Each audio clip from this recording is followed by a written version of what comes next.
Okay guys, out and about on the Vosges 300 rally in search of trails and adventure, and each time I go on one of my apps, I'll put the links to the apps below. Wikiloc I think it's called, and it's all rides that people have done and have mapped out, and from Wikiloc, or Wikilic, I think it's Wikiloc, you can get the GPX from other people's rides and incorporate that into OS M maps. So once you incorporate it into that mapping system, you can then follow these trails that people have put on there, and some amazing trails. So what we'll do in a minute, we'll get a bit further down here, and there's a short trail down here. I think it's only a few kilometres, somewhere I've never ever been, and we'll check it out. I mean, we're heading down into a ravine. I don't know what sort of terrain it's going to be on the trail. Currently on mixture of tarmac and broken road, single track, and I believe the mapped out trail is a bit further down here, so we'll pull over and we'll see if we can get the information up on the phone.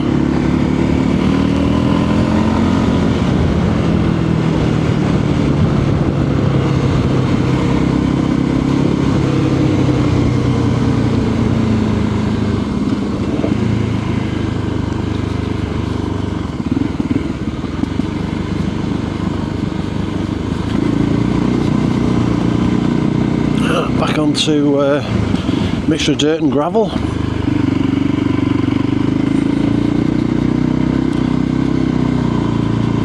And I think we'll pull up here and see if we can pull this map up.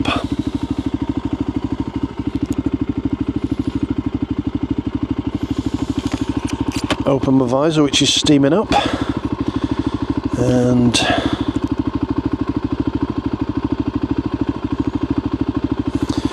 have to get a pair of glasses out. Sign of getting old, guys, reading glasses.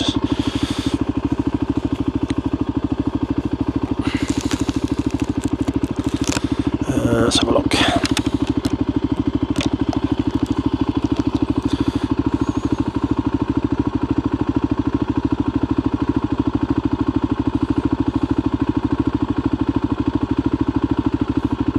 There it is. Now, I don't know if you can see on the map there, guys. I'll try and zoom in. There's a red trail with a start and end point, so that's the end point with the flag there, and we're very close to it now. Let's recenter. We're right on the edge of the trail, to be honest, so if I tap on start and then navigate and then start. Right, trip is 5 kilometres, less than a minute. So I'll get these glasses put out of the way again.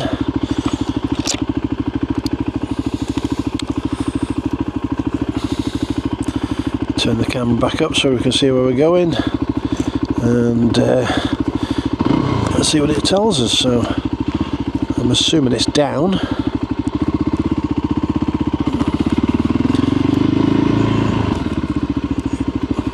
Yep, down on the map, I can see in front of me.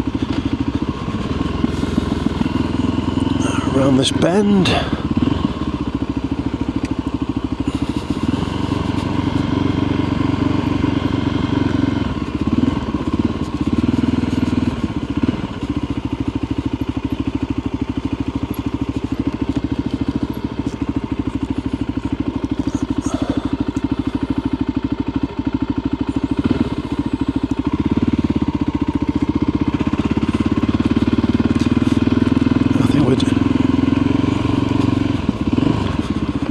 Okay, we're doing a left turn here. We're in an old dried up riverbed. Let's have a look.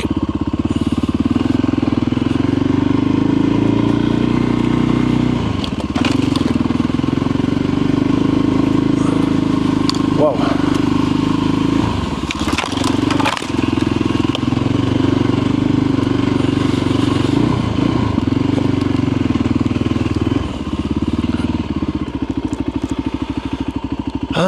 Right, okay.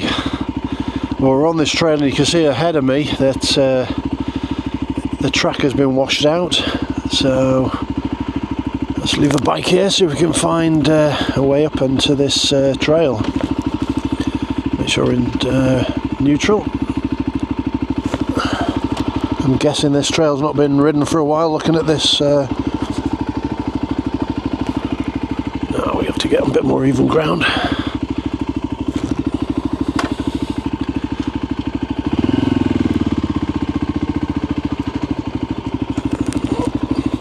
Fortunately guys, I've had a walk up there and we had some severe gutter freeze that you'll remember seeing on the international news here in Spain.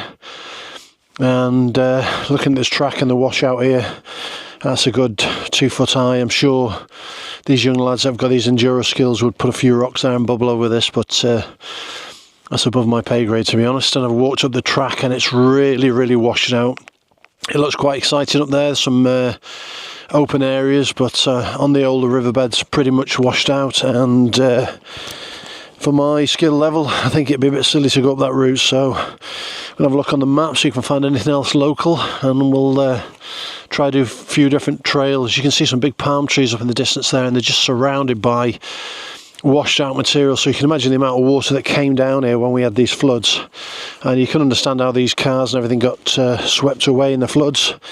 So yeah, not for me that one guys, so onward and upward.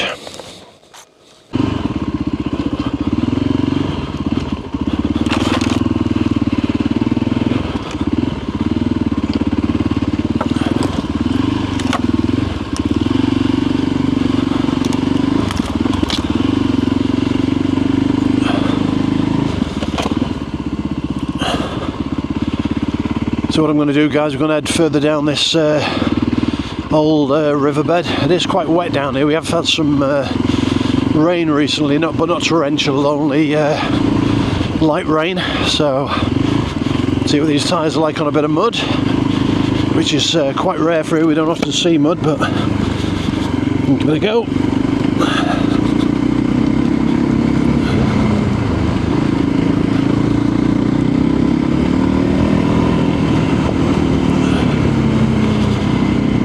Again, most of this terrain is fairly similar. You can see how much is washed out there alongside the trail.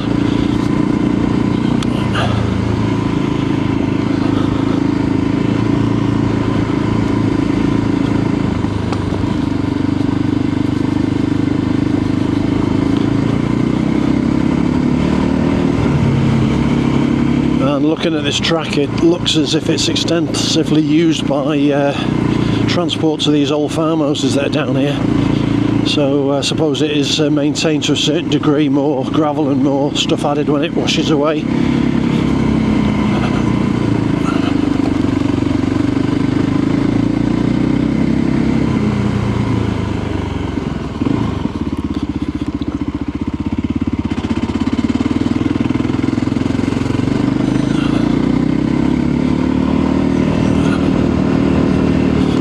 As I said, obviously vehicles come down here. We saw the car then.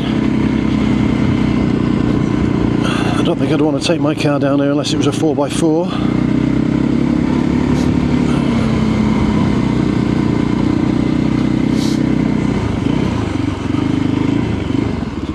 And everywhere you look, there's little trails running off. I don't know where they actually go to. We'll turn around and have a look at that one.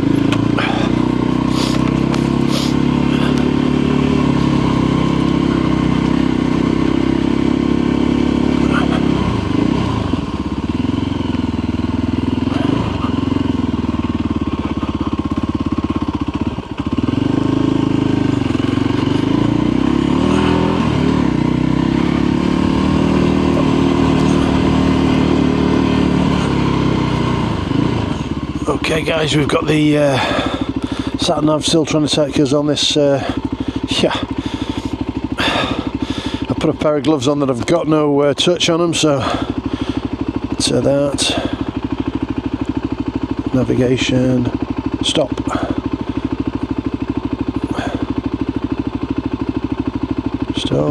yes, so we'll have a look down this other side track. Like I say, it's a river valley bed that I've not been down before.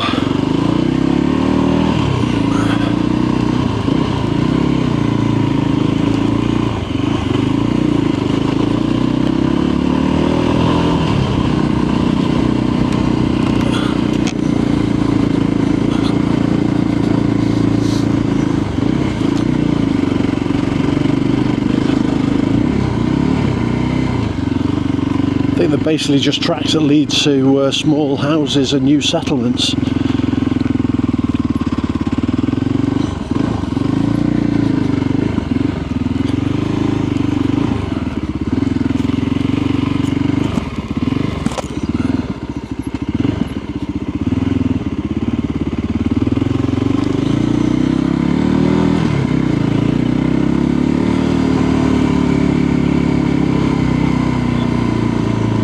Yeah, I think they're just basically leading to houses and small farms that are up here.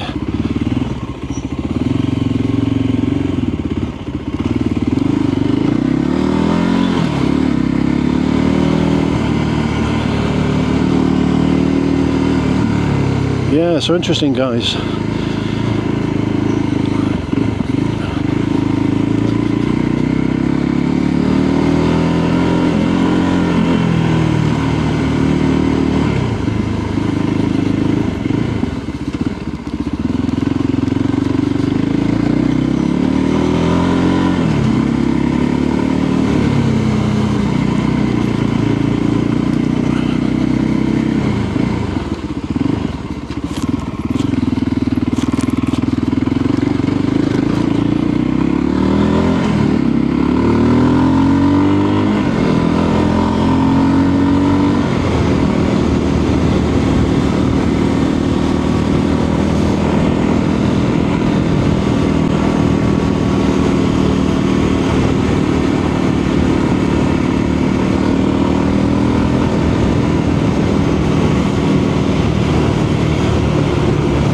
Coming down into the riverside town of Blanca, and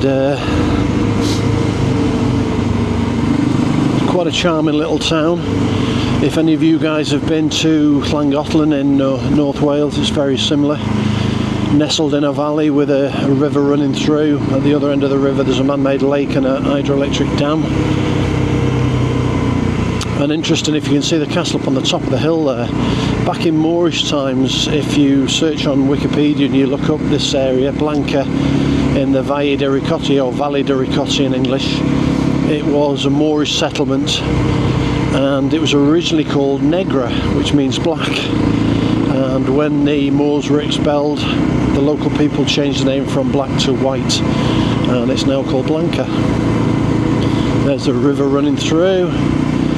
What we'll do, we'll go the other side of the river and we'll try and get up to the castle at the top, and we'll take a look around there, just do a bit of sightseeing and show you guys around this beautiful region. And this river runs all the way along the Valle de Ricotti, and all the way along the riverbed. This region is noted for its oranges, lemons, peaches, apricots, etc. Very fertile area, hence the Moors building all their water wheels and other things here. And it's quite strange, when the Moors got expelled, every town retained one Moorish family, because they had the technology to work the water wheels, and obviously the Spanish people didn't have the technology, they didn't know how to use them. So one family was allowed to stay in each town to teach the locals how to work the norias, they're called, a water wheel, a noria. Yeah, so very interesting. There's the river, guys. This is a bridge going over the river into the little town of Blanca. Quite a picturesque little town nestled up in the mountains.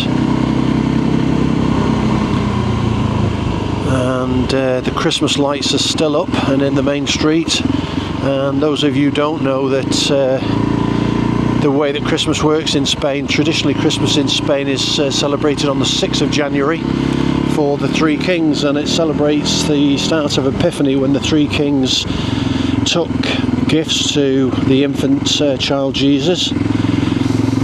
And they never really went along the Father Christmas route, which is a Germanic way of celebrating history with their presents for children. But they stuck to the traditional date of Epiphany for the Three Kings, when the Three Kings brought gifts to the baby Jesus. So it's quite strange here in Spain, although they have become quite Americanized, and they do have presents on the 25th now, the kids. You get the build up to the 25th is quite big, and they have a celebration on Christmas Eve rather than on Christmas Day like we do. So all of Christmas Eve they'll eat and drink and celebrate the birth of Jesus, and traditionally they didn't get presents. They would just greet each other and be in each other's houses and celebrate. Then you got New Year's Day, which is the 1st of January, which is another national holiday worldwide apart from Asian countries. After New Year's Day, then they look forward to the time they would be receiving presents, which was the 6th, which is still to come. It's Monday next week, which is a huge celebration here in Spain, and that's a traditional day here in Spain where the children receive their presents. So if you were to go into any of the shopping precincts now, you would find them buzzing with people buying Christmas presents for their children on the 6th. And the atmosphere is much more akin to the lead up to our Christmas in the UK and America, etc. So the build up the week before the 25th, that's what most Spanish are experiencing now. Now we've got past the 1st of January. This build up and lead up is a big time for buying presents and getting food in for the celebrations on the 6th. So it's quite interesting where you have this sort of Christmas is over and it's all done and dusted. Here in Spain, if you go into any of the shopping precincts, it's just really beginning in a sense, and a lot of excitement for the kids waiting for the three kings to come with the presents, as opposed to Father Christmas or Papa Noel or whatever you want to call him. So yeah, interesting. So this road leads up to the castle at the back of the town of Blanca, the old Moorish castle. And although I've lived here 18 years, I've never ever actually been up to the castle. There's a statue of the Virgin Mary. You probably won't see it on this lens, but it's in front of us, and the castle is to the right. And I'm just going to see, I believe that you can get to both of them. Most people walk up there, so I'm not sure if it's a single track trail or it's paved or unpaved, but we shall give it a go.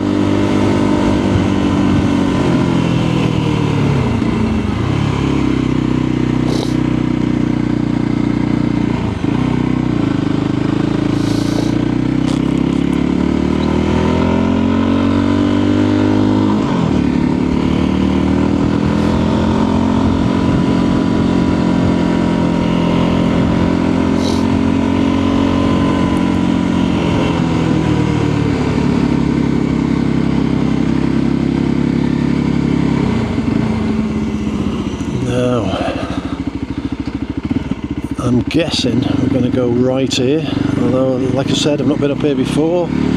Still on a paved road as such. Bit of mud on the bend there. And the great thing about these little 300 rallies, the low down torque, if you're going around a bend and you're still what about going up? If you're still in third gear, like I'm in second now, plenty of grunt and plenty of pull. Now,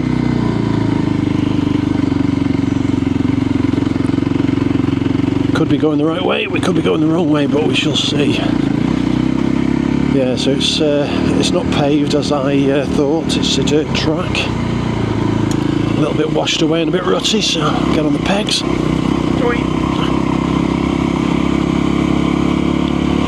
little bit shaly.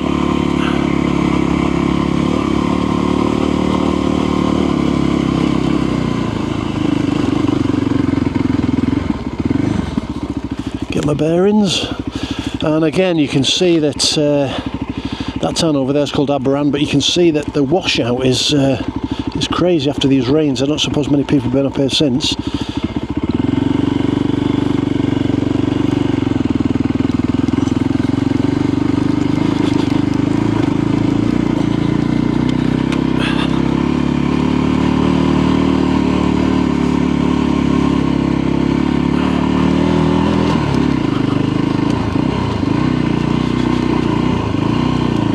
This is very loose, gnarly stuff, guys. And you can see these bikes really are little donkeys. They'll pretty much go anywhere, to be honest. A lot of washout on the road here in the middle there. You can see there's over a foot deep rut there. And again, not looking at doing any heroics. I'm not going to be racing up here. Don't know it. I've not been up here.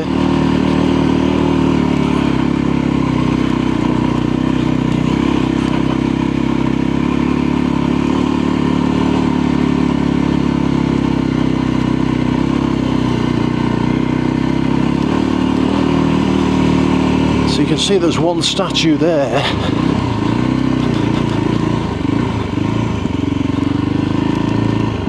Right, let's park here and check it out.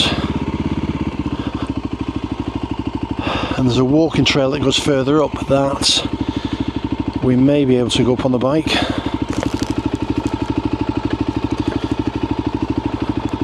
So I'll park here, guys.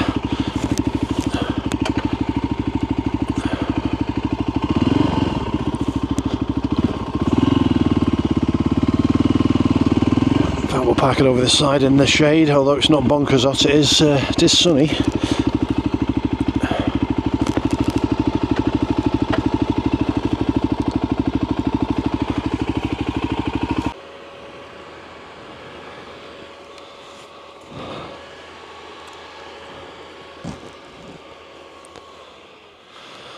Alright guys, I better get my phone off the bike.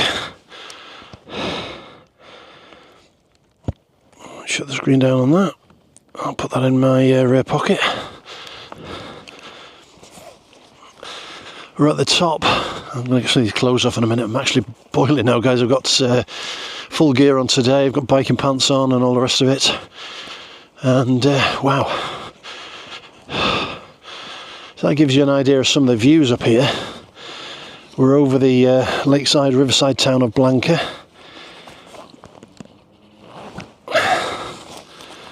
And the masts on top of the mountain there. Our house is down the other side of that mast.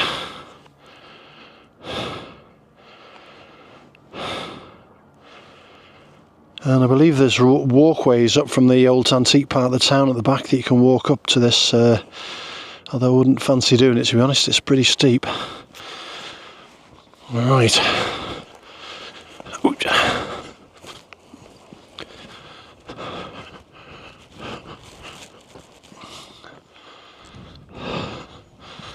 So, get to the top of here and just take a look where the castle is. Like I say, I've never been up here before, and I'm not totally aware of how you get to the castle. There must be a way of getting up to the castle. That was pretty gnarly coming up that particular bit of road. And whew, it's a bit warm, guys.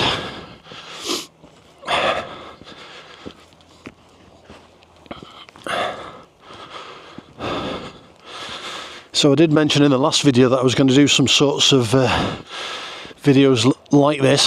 You'll have to excuse me, guys, huffing and puffing. It's probably down to the amount of gear I've got on, to be honest.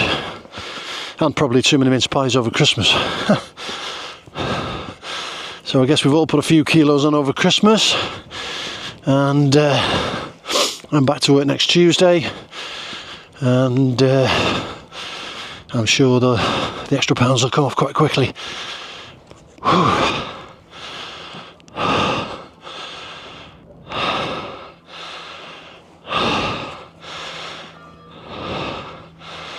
Right, so I can't actually see the castle from here. Let's have a look at the other side. Oh yeah, I can, yep. There we go, guys.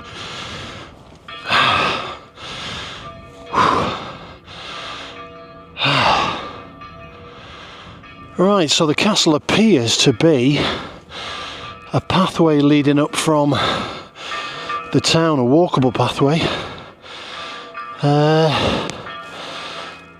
Yeah, you can see the steps going down there, just about carved in. And you can see them over there, so there's no way of actually getting there by bike unless you're absolutely crazy.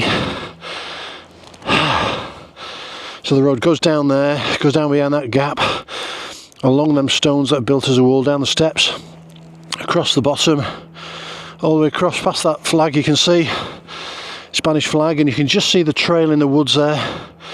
Goes all the way around the top, and it gets eventually to the castle up some more stairs at the other side there. So it must have been great fun trying to build that when they built that. Lots of donkeys bringing stuff up, I suppose. And there are a few miradors down the bottom there, and although these old houses in the old town there do look fairly flat, I would say, or fairly level, they're not. Them streets leading up behind the church that you can see in the centre there are very, very steep and hilly.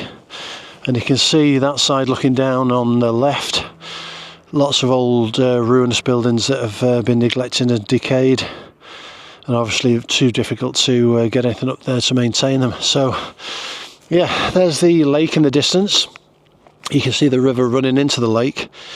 It's a man-made lake and there's beaches around it, and what I'll do when I come down from here, I'll tootle around that and I'll show you quicker around the lake, and then we'll head up through a stunning gorge at the other side of the lake, and the rock formations are absolutely stunning. Then we'll head up back through Ricotti and back round and home.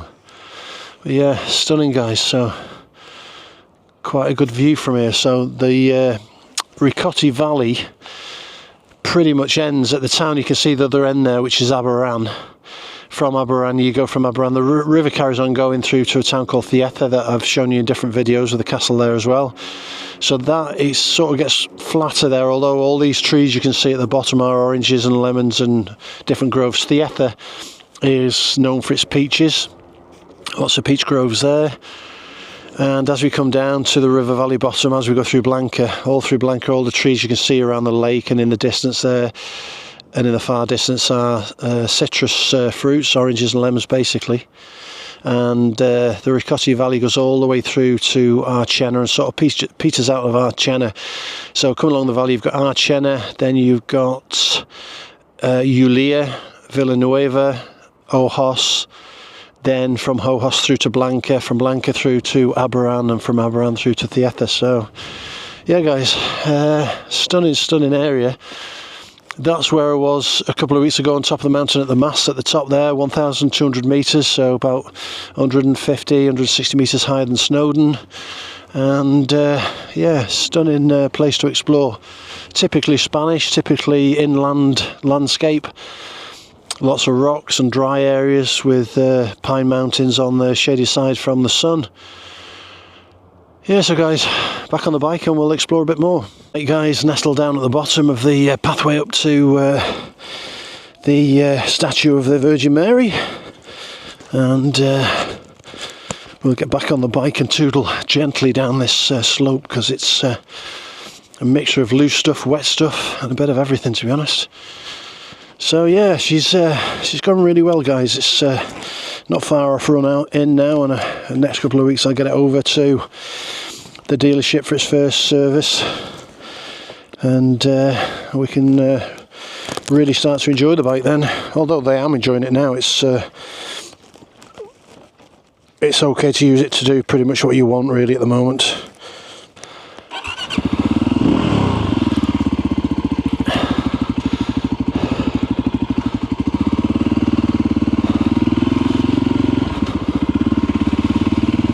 Down we go, and currently about 8 degrees, so it's quite cool, really sunny, but I say walking up there with all my gear on, bike pants, boots, jacket, gloves, helmet, balaclava, the whole shebang, pretty warm. But as soon as I get back on the bike and start moving, I can feel the coldness around my face, and I'm acutely aware that this is so loose going down here.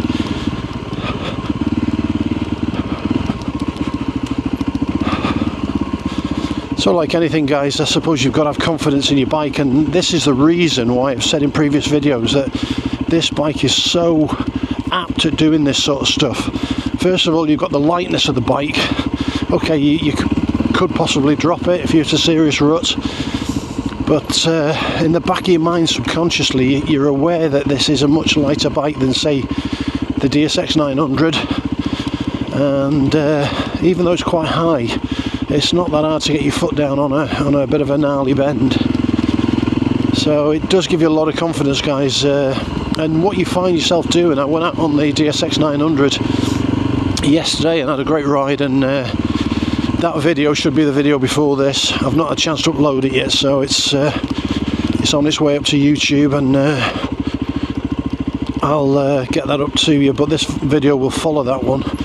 and what you find yourself doing is you have the odd splurge up to 100, 105 kph, but in general you find yourself, especially on these mountain roads and A roads, you find yourself around the 90 to 100 kph mark, still enjoying the ride and everything. And then you jump on this and you look down and you find yourself on the same road doing about the same 80, 90, and you get these people saying that it's underpowered and it's not got enough power. It hasn't got that rip your arm off power when you want to open it up like in sports mode on the 900 DSX, but it's certainly sufficient for what most people would want in everyday use, especially if you want to do this sort of thing as well and you want to get out and explore. You want to be confident on your machine that it's not going to scare you silly. When you hit a slimy bend and you hit a bit of mud, you're not worried too much about the weight spinning around on you.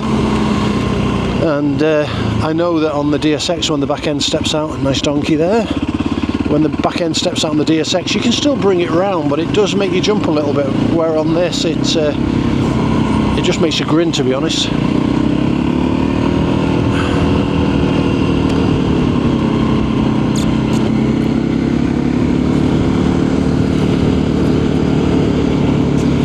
I'm actually trying to do my jacket up at the top now, because as soon as you get moving, there we go, Velcro done up.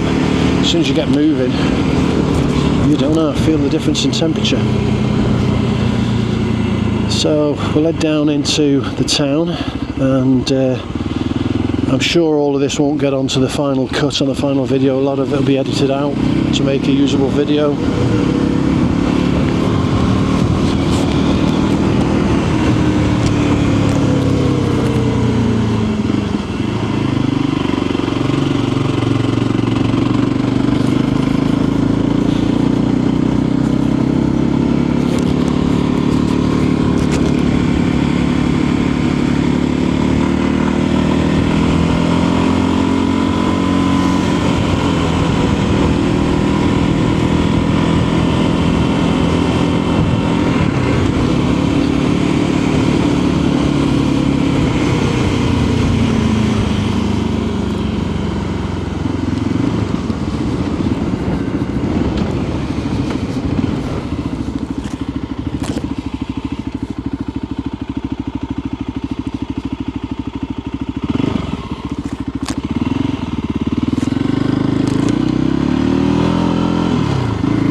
So guys, heading down towards the lake in Blanca now, around the back streets.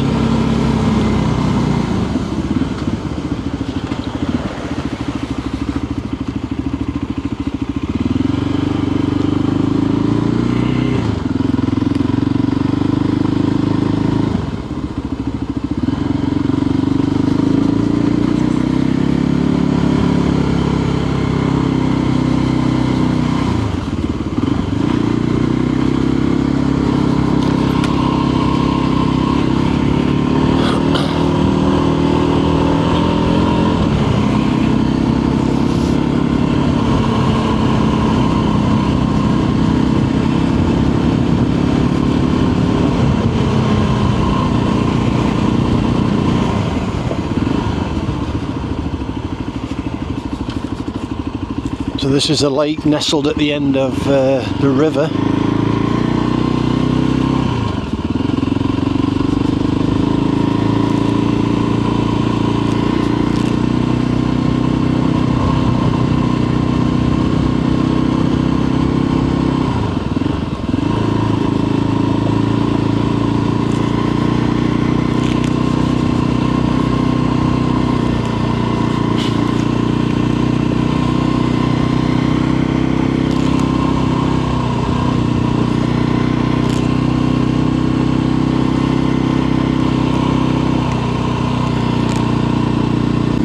So heading back around the lake and back up the valley into the mountains where I live, and I'll piece this video together later and see what best bits we've got to show you.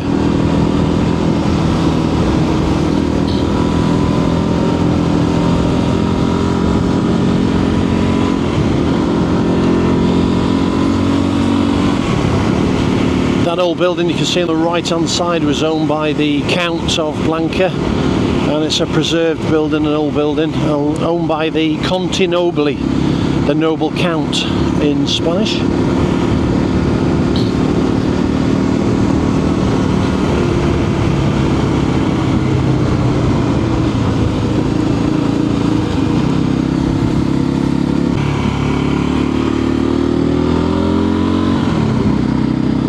One thing I did mention about this bike before and was the gearbox, how slick and smooth it is. And the craziest thing is, I'm sure it was MSN did a review on it when it first came out, and they said the gearbox was agricultural. It's so smooth, guys. It's like silk.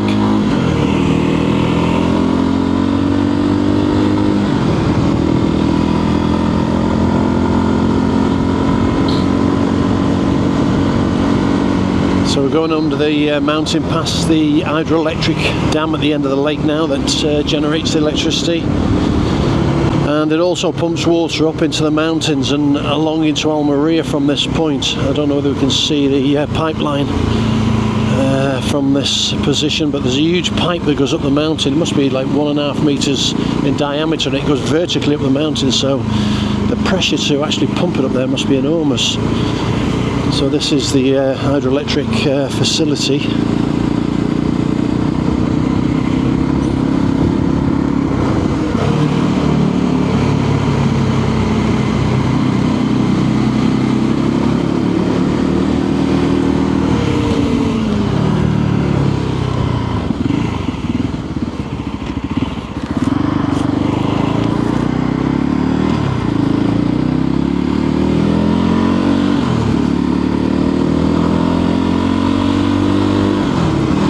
That's the mountains I was telling you about, with the layers of rock, and that's studied by geologists from all over the world. This part of the European continent moved up when we had the continental drift, and you can see the layers of rock out there gnarled and moved up.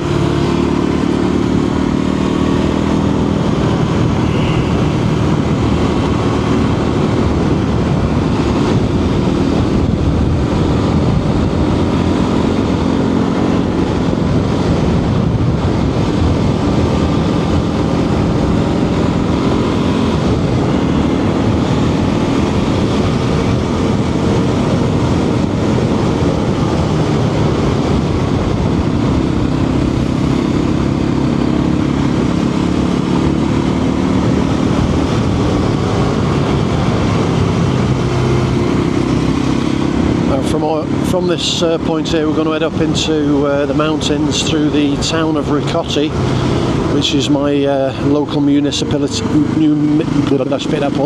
Is my local municipality town.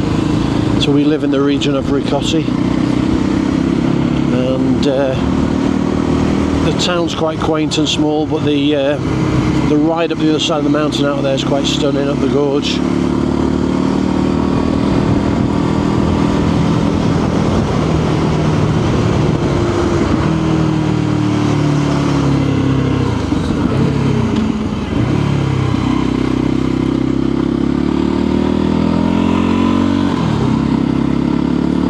The strange thing about the Vosges 300 rally, it's quite satisfying in a schoolboy sort of way is the exhaust notes and the way it pops and bangs as you decelerate, but also the nice little burble it's got. And I remember that my Himalayan 411 was similar, but this feels a bit better somehow. I don't know why. Just a nice little throaty growl. And again, like I said in previous videos, I know it's a mild steel exhaust and people want stainless steel or whatever they're going to put on it, but for what you're doing with this bike and what you pay for it, I think it's sufficient. It sounds great, it gives enough power, it gives enough feedback.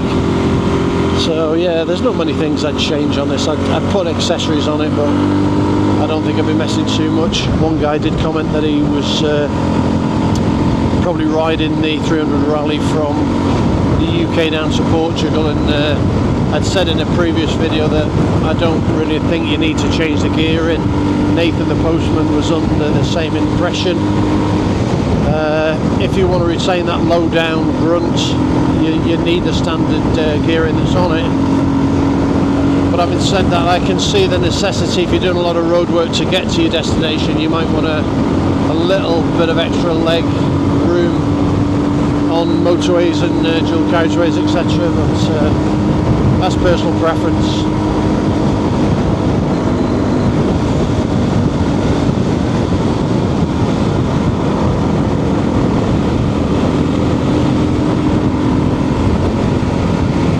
Coming into the town of Ricotti now.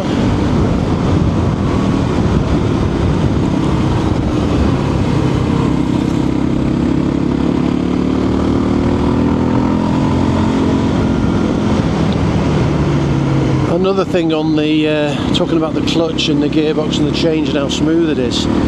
One thing that's really apparent as well is how responsive the clutch lever is, and by that I mean when you've got the clutch in, as soon as you start to release the clutch, you've got instant bite. The biting point's very soon after you release the clutch.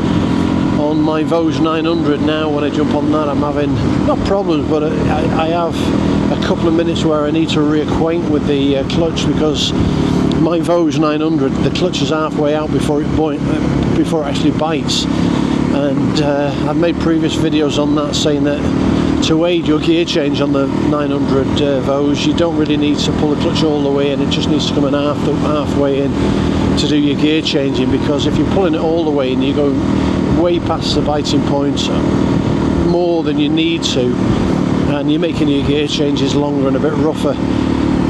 So on the 900 I tend to just pull it in an inch and change quick and let it go, whereas on this, because it bites fairly close to the hand grip, you really do need to pull it all the way back to the bar before you change. If you don't, you can feel it revving on the clutch, and you've got to be careful of that. You do get accustomed to different bikes and riding them, so you've got to make sure you adapt when you jump on a different bike.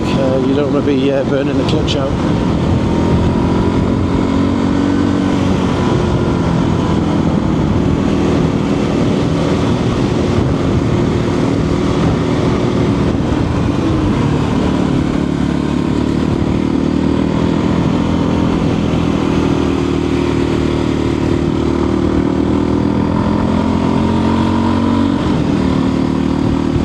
One thing about the 300 Rallies, it's very nimble, it's very light to throw around. You don't really have to think too much. Obviously you've got to watch what you're doing as you come into the bends, and the rear brake is really more useful than the front brake on this bike, weirdly enough. The front brake is a bit dead feeling. It does work, the front brake, but if you use it combined with the rear brake, it certainly works better. And what you find yourself doing, if you come into a corner and you want to scrub some speed off the trail brake a little bit, you find yourself trail braking with the rear brake more than the front brake. And for me that's been a good thing, because it means when I jump back on the DSX 900, instead of relying on the front brake like we all do if we've ridden a lot of sports bikes in the past. Very nervous driver in front. It is a switchback this, so it is quite bad. Yeah, I was saying, instead of relying on the front brake like most sports bike riders do, I've always just used the front brake, to be honest. it gets you more accustomed. If you have this Vos 300 Rally, you need the rear brake to pull up, you need the rear brake to trail brake, and I suppose when you start to build them habits away from the sports bike type of riding, when you jump back on the DSX, the 900, you then find that when you come into traffic lights and things like that, and you come into a definite stop, you find yourself using the rear brake as you should be on something that weight to pull up to a stop without getting a dive on the front end, and it helps tremendously in your style of riding. It's amazing how riding different bikes affects how you ride other bikes, and for me it's affected my riding style on the 900 in a positive way, so I am using the rear brake an awful lot more than I used to on the 900. And certainly if you've got pillion on the 900 with the long travel suspension on the front, if you rely on those front brakes coming up to a traffic light, and maybe you've got your feet down, get ready to plant them on the floor, but you're just using a front brake, as you get to the traffic lights, if you've got to pull on a little bit harder just to stop, you get a front end dive on something big like the 900, and what that does, it unsettles the bike. You get a front end dive, it pops back up again. If at that moment you're trying to get your foot down and it's popping back up to the top of the suspension travel, if you're short in the leg or you're vertically challenged a little bit, you're not going to get your foot down, and it can quite easily tip you off the bike. It can throw you off balance quite easy. So getting used to braking with a rear brake when you're coming up to junctions, traffic lights, especially with the pillion on the back, is a good mindset to get into. And because the rear brake is so useful on this, and you actually need the rear brake, I'm using it now, I'm using the 2 to go around the bends, I'm using the rear to trail brake, because you get used to using it on this. When you jump on the 900, that rolls over to riding that bike, and it gives you a better overall riding experience. So you're never too old to learn. Nearly 50 years riding bikes now, and I'm still learning new tricks. I passed that guy on the way out on this ride. That'd be about 3/4 of an hour ago, not far from where I live, and he's in a little skid steer dumpster, and it's taken him that long to probably come 15 kilometers maybe. So yeah, stunning scenery, guys. It's so I mean, I used to come along here on the Himalayan 411, and to be honest, that was quite confidence inspiring. It was easy to ride, you could get your feet down very easily, it was very low, but it wasn't as easy to ride as this bike round these bends. It didn't instill the same confidence this instills. It did give you lots of confidence, but this is just on another level, guys. And the crazy thing is, you wouldn't think you'd jump off big bikes after riding big bikes for many years and jump on something like this, like a little 300 Rally, and you wouldn't think you'd be out having a grin from ear to ear and just enjoying your riding without having to think about it. I do that on the Super Meter 650, and I've made videos on that before. Although that's very heavy, 240 kilos, I get the same sensation on that. But this gives me the feeling of safety, because these bends, a lot of them are covered in sand and shale. I found now that I'm attacking these bends just like I would if they weren't covered in sand and shale, and I'm not losing any traction, I'm not getting any rear end step outs, which I certainly do get on the 900 DSX. The Pirelli Scorpion tyres on that are more road biased than off-road, and the back end on that will step out. But this has just given me a totally new lease on riding these roads and enjoying them, and just having fun in general, and just, you know, just getting out and having some meditation, if you like, some mental refresh where you can just get lost in your environment. You can go searching, you can go on trails, and I've said it in many of my videos, that motorcycling on the whole, if you're just out for a ride and you've got nowhere in general that you're heading, so you're not constricted by time, you have to be at a certain place for a certain time. If you're just out and riding and going with the flow, it really is chicken soup for the soul, guys. So I'm going to sign off, because I've recorded an awful lot of footage, probably more than an hour again, so I will condense all this down and I'll get it on a video, the things I think they're going to be pertinent and you'll enjoy. And yeah, I'll catch you in the next one, guys. So ride safe and peace out till the next one.